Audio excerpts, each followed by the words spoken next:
নমস্কার। আজকে চারিদিকে শুধু জিত আর জিত। দেখুন, কেউ হারবে, কেউ জিতবে। তবে একটা জিনিস মাথায় রাখবেন, এই যে জিত আর হার হয়, তার জন্য দুটো কারণই দরকার। একটা হচ্ছে স্ট্র্যাটেজি, আর একটা হচ্ছে পাওয়ারফুল টিম। আজকে যে টিমই জিতেছে না, ভেবে দেখুন তার জন্য একটা জিনিসই প্রয়োজন ছিল, কনসিস্টেন্সি। আর আজকে সেটাই সে দেখিয়েছে।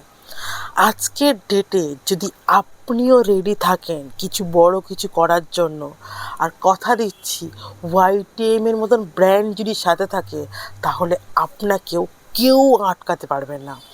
শুধু আপনার ভেতরে জিতটা সামনে আনতে হবে। আমরা সারাদিন লড়াই করি না মানুষকে স্বাস্থ্যটা ঠিক করার জন্য, আর তার সঙ্গে কিছু যারা মানুষ কাজ করে তাদের টাকা পাওয়ানোর জন্য। এইখানেতেই পার্থক্য চলে আসে। আজকে অনেকেই বলছে বদলাবে সমাজ, বদলাবে আজকে এই দিন, বদলাবে ওটা। কিন্তু আমি পার্সোনালি মনে করি, বা আমাদের টিম একসঙ্গে আমরা মনে করি, যে যদি পকেট ভর্তি না থাকে, আমাদের পরিবার যদি ভালো না থাকে, আমরা কি সত্যিই বদলাতে পারবো? তাই বদলানোটা আমাদের নিজের পরিবার থেকে হওয়া উচিত, নিজেদের পকেটে টাকা থাকা উচিত, আর আমরা সেই দিকেই আগাচ্ছি।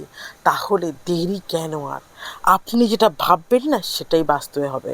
তো তাই জন্যে দেরি না করে আমার সঙ্গে 2035-এর মিশনে সামিল হন। কথা দিচ্ছি, আজকে যেমন বড় কিছু ভিক্টরির জন্য সবাই আজকে উল্লাস করছে, আমরাও প্রস্তুত একদম বড় কিছু ভিক্টরি পাওয়ার জন্য। ধন্যবাদ।